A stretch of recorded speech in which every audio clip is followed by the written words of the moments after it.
Today's video, we're going to talk about why people might top their irons, all right? The golf club, when the ball sits on the ground, the club itself has to hit the ground, okay? So we've got to displace some grass, maybe even kick up some dirt, all right? What's key to doing that is knowing where you're contacting the ground. So I've put these two balls, I've spaced them apart quite a bit, and I want to just take a couple rehearsal swings where I see the club hitting the ground. Key to doing that, and why some people might top the ball. Some people would top the ball if the lowest point of the swing gets too far behind the ball, okay? The club cannot possibly be near the ground when it's near the ball.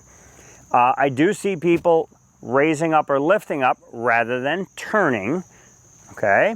And then probably the most common reason for topping a ball is I've changed the distance from my shoulder to the end of the club. Ideally, at impact, we're looking for a basic geometry, this lowercase letter y. Then after I catch the ground, I want to make sure that that distance maxes out. If that distance is getting shorter before I enter the space of the ball, the club may or may not reach the ground, okay? So I want to make sure that the club and my arm are in a straight line shortly after impact. If I achieve a straight line before impact, the club's going to bottom out too soon, and I can't possibly keep that in alignment for that long because the club will be moving faster than the arm.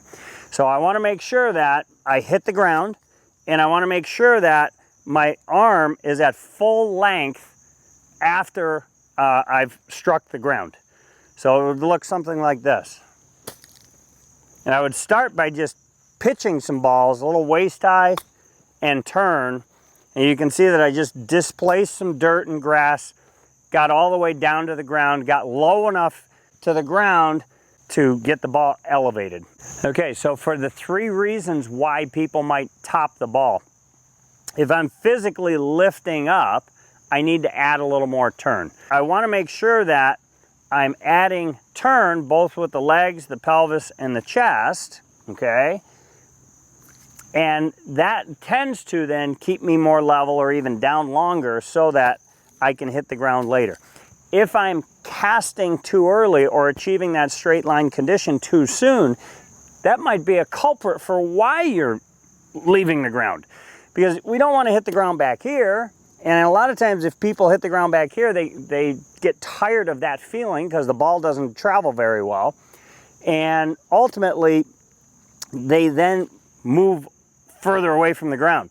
So again, that would involve turn. Again, I would simply do some rehearsals where I just swing it back to waist high. And we define waist high as the height that your belt would be at. So go to waist high, flex both knees, add a little turn, and get accustomed to punching the ground and pay attention to where the club is hitting the ground relative to your reference points. Visit impactsnap.com and feel free to send us your golf questions. We look forward to helping answer them.